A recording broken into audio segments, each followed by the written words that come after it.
اور جو کتاب میں نے اپنے رسول صلی اللہ علیہ وآلہ وسلم پر نازل کی ہے، جو تمہاری کتاب یعنی تورات کو سچا کہتی ہے،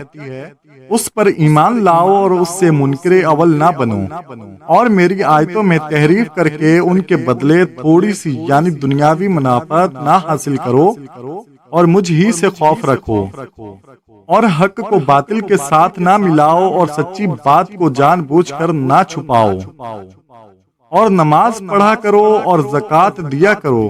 اور اللہ کے آگے جھکنے والوں کے ساتھ جھکا کرو۔ یہ کیا عقل کی بات ہے کہ تم لوگوں کو نیکی کرنے کو کہتے ہو اور اپنے تعین فراموش کیے دیتے ہو، حالانکہ تم اللہ کی کتاب بھی پڑھتے ہو؟ کیا تم سمجھتے نہیں؟